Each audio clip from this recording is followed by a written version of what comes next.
Thank you for inviting me. Okay.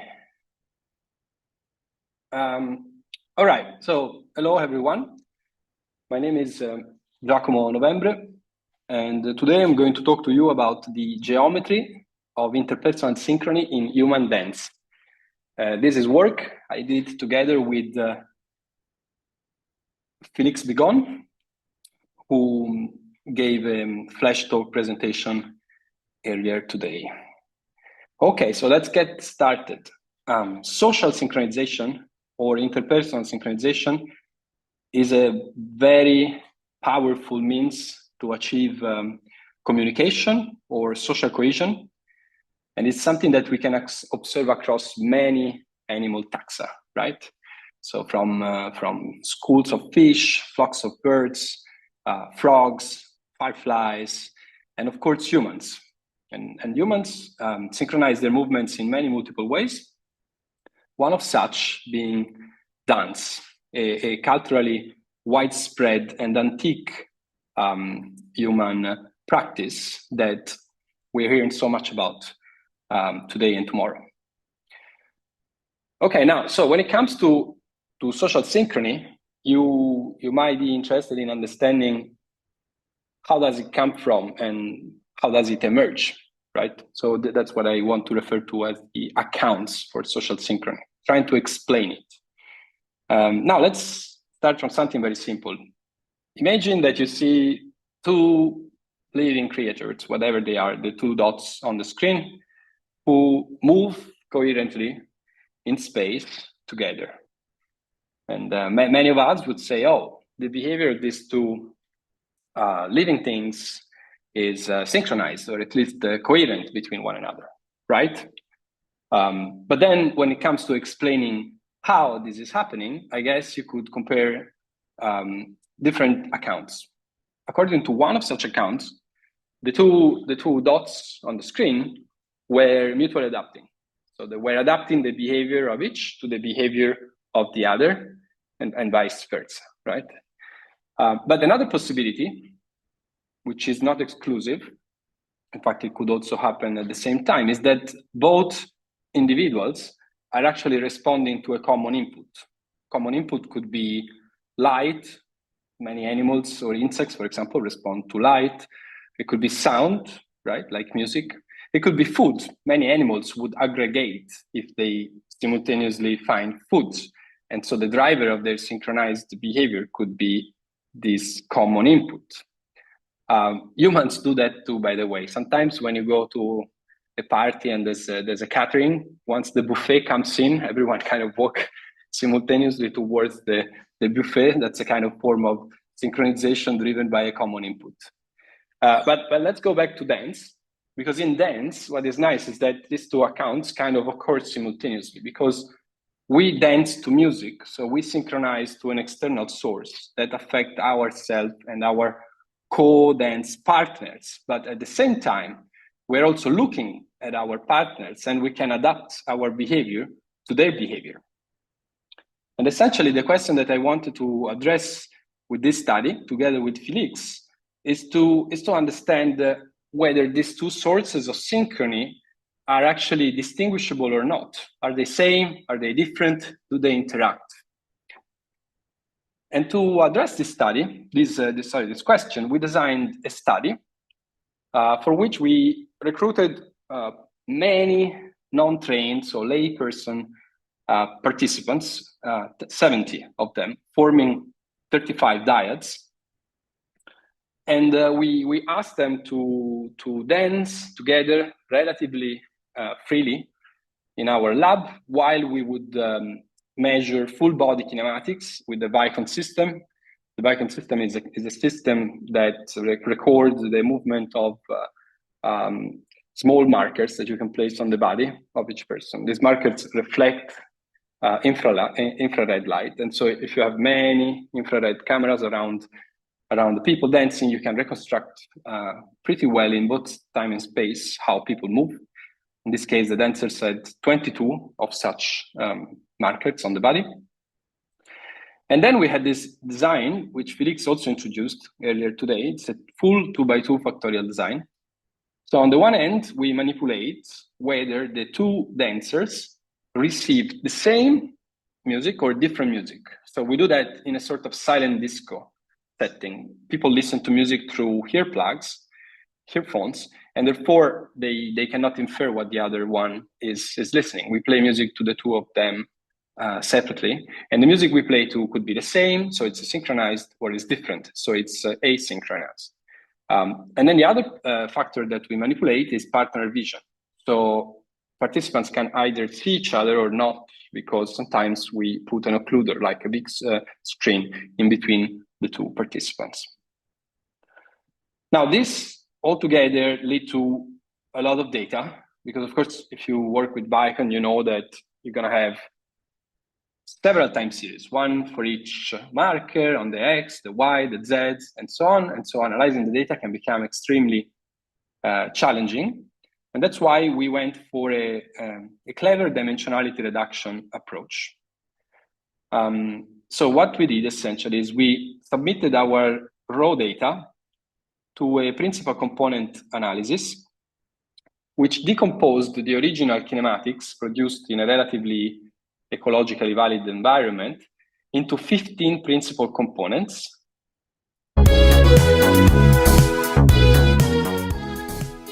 You should hear me decently well, yeah, right?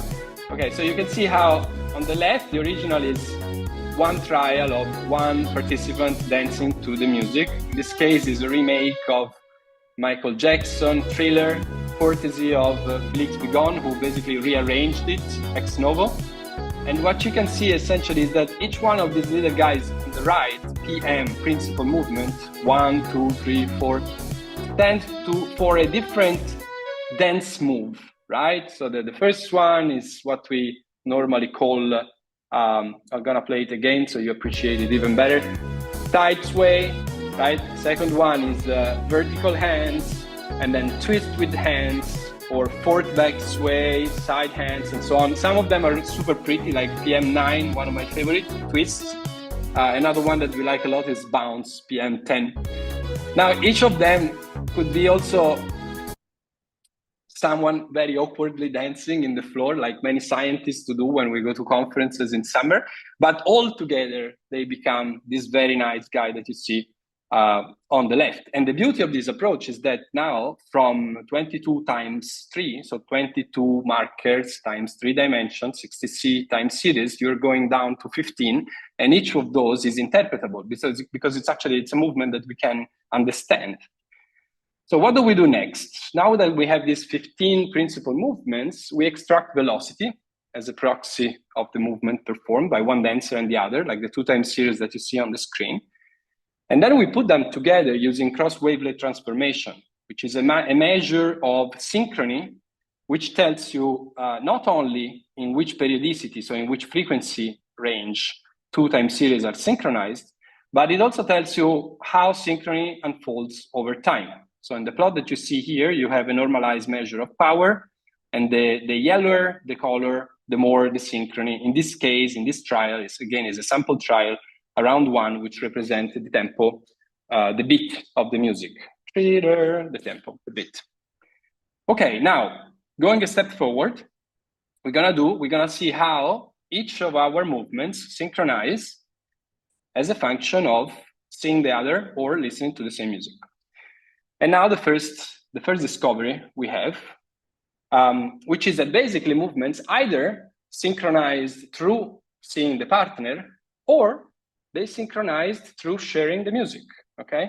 So there are some movements, like the one that you see here, side sway, that is more synchronized when people can see each other. So the continuous line here is reflects synchrony over time, so the song, basically. Dashed line is no vision, continuous line is vision. The color background is the results of the ANOVA. The ANOVA is telling us, even when you correct for multiple comparison and so on, that there is a significant effect of vision. So people are more synchronized in terms of side sway when they can see each other compared to when they cannot see each other. And the same applies to other principal movements, such as twist with hands, side hands, or side shuffle. On the other end, there are other movements, different movements, that instead become more synchronized when people listen to the same music compared to when they listen to different music, okay? And these are vertical hands together, front back sway, upper body rock, twist, head bob. And there is only one and only one movement that enhances in synchrony, both when we can see the partner as well as when we listen to the same music. And that movement is bounce. Now, let me stress something very important about these results. The point is that we don't find any interaction. So for none of these principal movements, we don't find an interaction. So what does it mean? It means that these two factors are orthogonal. They are impacting interpersonal movement synchrony in a completely independent manner. I put it into very plain words because the design is complicated and you might not appreciate it enough. So a lack of an interaction when it comes to understanding the effect of visual contact, for example, implies that even when participants were presented with non-synchronous music, some principal movements would still synchronize with the movements of the dancing partner, just as when participants were presented with synchronous music. So even if you're listening to some music, you're synchronizing to this music, you're keeping synchrony to the music, but at the same time, some other movements are keeping synchrony to the partner, even if the partner is going completely off.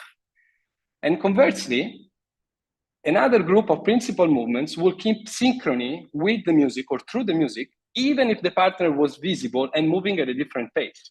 So this is really cool. Essentially, when you decompose the complex kinematics, you find that some are driven by what the partner is doing, no matter if the music is synchronized or not. And some are driven by the music, again, no matter, some do the opposite. Some are driven by the music, no matter about what the partner is doing. Okay, now the question is really cool, but how does it work? So how is it possible, right? That's my next question. So how? It happens through a spatial, that we call geometric organization of interpersonal synchrony. And now I show you how we demonstrate this. So in the first analysis that you see on the screen, what we did is for each principal movement that are now plotted using different colors, partner-driven principal movements are in yellow, orange color, music-driven are in a green color. And here you can see the space, X, Y, and Z. So what we did is for each principal movement, we created a surrogate general direction. So a general direction, such as this movement overall reflect more movement in this axis or in this axis or in this other axis. When you do that, each dot is a different participant. You can see how principal movements that are driven by the partner are mostly movements that develop on the mediolateral dimension, that is horizontally. So essentially, this means that movement on the left side dimension are the movements that synchronize best with my body, with my dancing partners. And conversely, anterior posterior movements, so front back movements, are the movements that synchronize best with the music, through the music, and as a result, with my partner. What we call hybrid synchrony is bounce. Bounce is the only movement that is driven by both. And of course, the interesting thing is that it falls exactly in between the two categories. So essentially, the way how multiple synchronies can unfold or exist simultaneously is by means of a spatial organization of synchrony that allows the body to distribute different synchronization through different body parts or spatial axes so that these processes can unfold independently from one another. And if you don't like enough this analysis, we did one that is way more complicated and way more data-driven. In fact, it's entirely data-driven. What we did now is not just PCA, we do second layer PCA. So it's a PCA of the PCA, which means that instead of just looking at each principal movement one after the other, now you try to identify properties of these principal movements that are similar across principal movements, as to if you want to create families of principal movements, which we call eigendirections. When you do that, you can basically explain 95% of the kinematic variability using only 4 eigendirections, the one that you see plotted here. And these 4 alone allow you to predict with 100% accuracy to which class of synchronization a given trial would belong, okay? So essentially, we kind of built 4 classes of main directions that are similar across categories of synchrony that predict beautifully whether people are synchronizing by exploiting vision of the partner or listening to the music. What you will see here in C, each of these lines is one principal movement of one specific participant. And you can see, for example, how beautiful this eigendirection and this eigendirection, the first 2, explain essentially super well all the components that belong to partner-driven synchrony. They are the ones that have the highest score. So they are the ones that are explained best. The third one, eigendirection 5, explain essentially only the hybrid and super neatly, because you can see that it's all the hybrid synchrony is there. And the third one, music-driven, explain this last group of components. So this is just the same result that you saw here, except that now it's done in a completely data-driven way without having to make any assumption about our data and the categories that we came up with, such as partner-driven, music-driven, and so on. Now, from the very complicated mathematics, we might want to go back and say, hey, but how does it look like, right? How does it look like? So now I'm going to play you a video where we have on the left a trial of the dancing partner, just as you saw it before. And then one by one, I will show you how movement look when you sum up together these principal movements. So these different types of synchronization, the synchronization that is driven by the partner, the synchronization that is driven by the music, and the hybrid synchronization. And it looks like this. So you see again, partner-driven is more horizontal, music-driven is more anterior-posterior, and hybrid is bounce. Now about bounce, I haven't stressed much bounce, but there are a few things that we found running this study about bounce that I think deserve to be discussed, because bounce is indeed is kind of unique in a number of different ways. So first of all, as I said before, it's the only movement that's synchronized through both music and partner, although these 2 factors don't interact, there's no interaction, but each of them can enhance bounce synchronization. But also, we find that bounce is the only movement that is enhanced in amplitude when participants can see each other. So while all other principal movements are similar in movement quantity, when you compare them across conditions, this is the only one that changes when people see each other. As if I see you, I start actually bouncing more, perhaps because this is a cue, perhaps it's because it's a social cue. And also another interesting result about bounce is that it's the only principal movement that tightly synchronized to the beat of the music. As you can see very clearly from this plot over here, where you have normalized power as a function of the frequency of the music. And now the scale here is the beat again, and 1 corresponds to the beat, 2 is 2 times, 4 times the beat. And you can see how PM10, which is bounce, is beautifully synchronized with 1. That is the beat of the music. For these reasons, we propose that bounce could be seen as a sort of supramodal pace setter, a sort of smoother that helps the coordination between people, particularly in the context of dance. Now, to conclude, I put together what we think we have learned through this study by means of 4 main points. Point 1, we provide a data-driven method that can be used to extract motor primitives from complex and naturalistic kinematics, which could be extremely useful in the field of dance, as in other ecological experimental contexts. Notably, it could also be used in using different methodologies. Here we work with Vicon, but we have other studies where we are applying the same method on kinematics data extracted from video recordings. So I say that because I've seen a lot of videos showing kinematics extracted by video recordings during the presentations today. Now, the second and perhaps most important point is that we demonstrate how partner-driven and music-driven synchronies are actually 2 independent phenomena that can occur simultaneously in dance. This means that generally speaking about synchrony, we should maybe not assume that synchronization or interpersonal synchronization is a unique, like one whole phenomenon that is indivisible, because in reality, even within the context of one dyad, you can distinguish independent types of synchronization that occur at the same time and independently from one another. This, I think, it's pretty important for interpersonal synchronization studies in general. And then we explain how such independency can occur. And that's through a geometrical organization that permits to distribute different synchronization processes to different body parts and or spatial axes. And finally, we find some results that together suggest how bands might be seen as a sort of supramodal pace setter, which is an interesting observation in light of much research in the field of development. For example, in infancy, it has been shown how bands is one of the first movements or at least perturbations that infants experience from early on. And there's plenty of research, I'm sure you guys know about it, where infants are bounced at the tempo of music, and this has strong prosocial effects. And instead, looking at other species, bounce or the bounce component of locomotion is one of the few contexts where interpersonal synchronization has been observed in other non-human primates, right? So this kind of all bits of research together could suggest this idea that bounce is a sort of very simple way to synchronize with other people.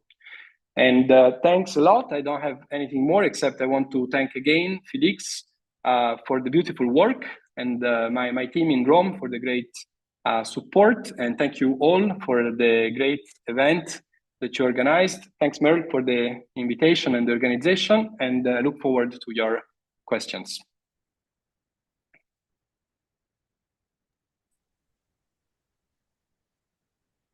Great talk, fascinating work, and I immediately see already lots of hands going up. So let's start with Annika.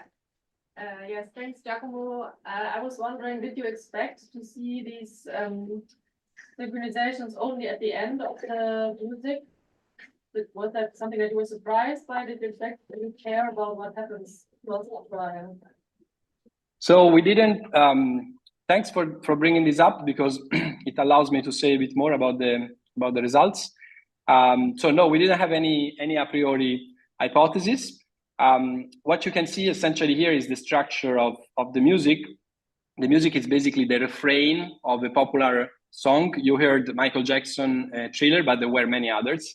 And the way how the experiment works is like this. In the beginning, you hear only one instrument, the drum. It does one loop. Then the bass join, another loop. The keyboard join, another loop. And then in the end, you have the full refrain with the voice repeated twice, right? So essentially, you can really recognize the whole tune once you have all the instruments together.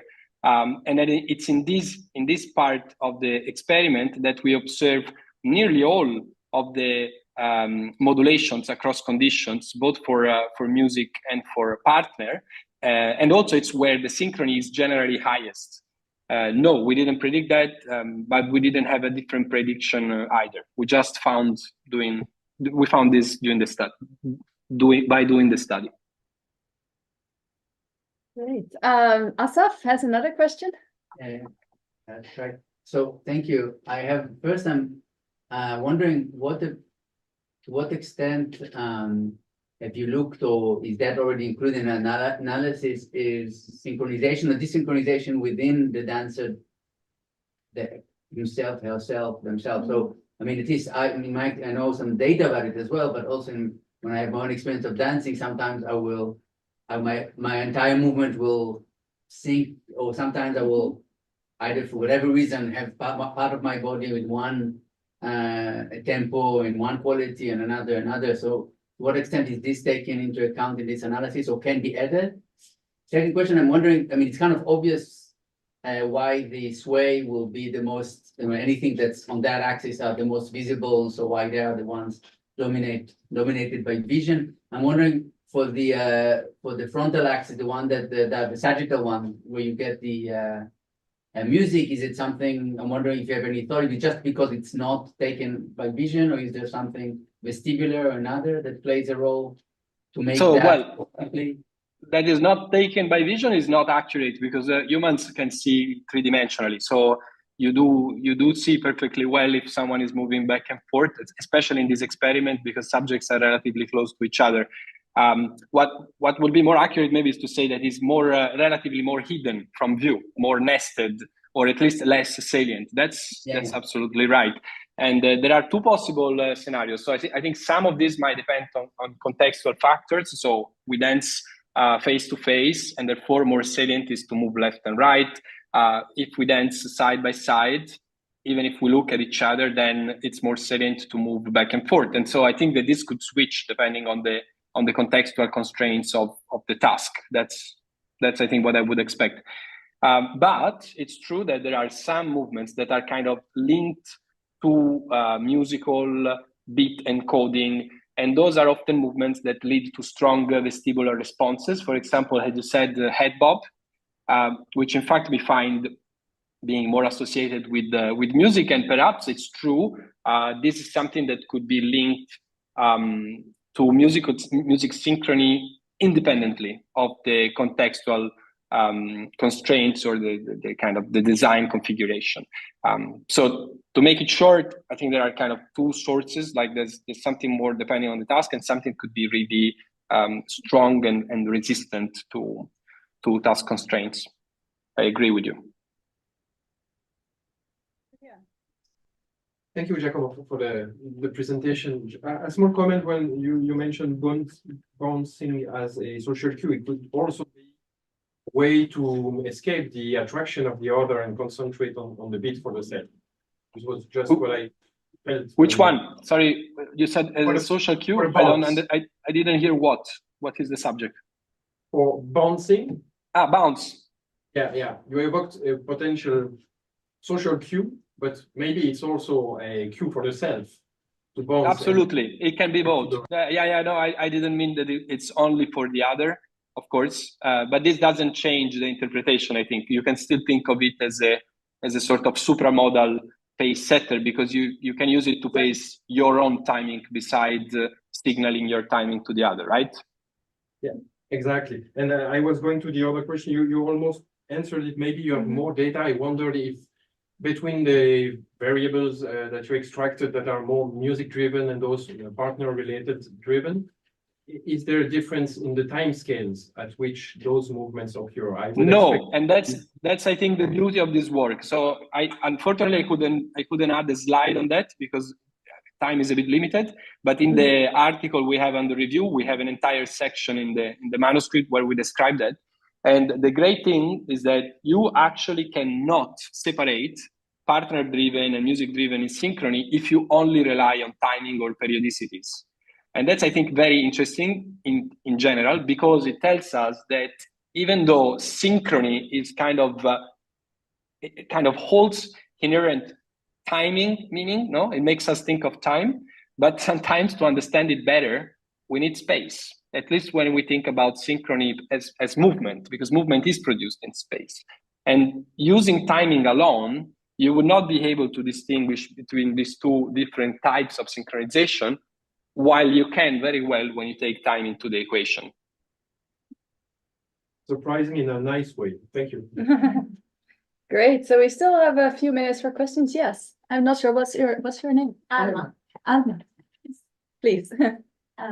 So I was wondering, you didn't ask them whether they felt or not felt synchronicity, right? This is a good point. As a questionnaire, I really don't think so, but it could be that Felix, after the experiment, asked some of the participants, especially in the beginning when we were piloting the experiment. So if you please write the question on the YouTube channel, I think Felix can answer this, because I don't know the answer. Okay, so I think it would also be interesting to ask if they did feel synchronicity, what kind of movements they felt were synchronized, because I would guess that we would think most of the head or the hands, but we wouldn't pay attention to the bounce. But it's my guess. So. Okay, we'll look into it if we have the data. Okay, cool. Anyway, thanks. It's an interesting thought, I think. Well, the good thing is we still have 2 minutes. So Peter, do you want to? Thank you for an exciting talk, and awesome to see some good methods for full body motion capture with 2 people. I've been looking for that. Thank you. And we can use this, I think, as well for the songs that we do. I was just wondering, because you only correlate the same principal component between the 2 dancers, but of course my, let's say, elbow movement can relate to your shoulders and something. Have you looked at this, or do you have thoughts on it? No, because this will bring us back to the many dimensionality problem. Yeah. But you have a point. I'm not saying that it shouldn't be done. It's just that we started as simple as possible, and as you can see, it's already fairly complicated. Yeah. Why not? Yeah, I think it should be done at some point, but we haven't really even tried to do this right now. We discussed like a network in the same way you do with your imaging data, connectivity network or something, but that's this one. Yeah, thanks. It would be interesting to follow this up and discuss it more, actually. It's a pity I'm not there in person because I would love to talk more about this. But yeah, I hope there would be another chance. Maybe you guys can connect. Yeah, definitely. Yes, Yeah. absolutely. Working group on data-driven analyses of movement. So on that note, thank you so much. Thank you.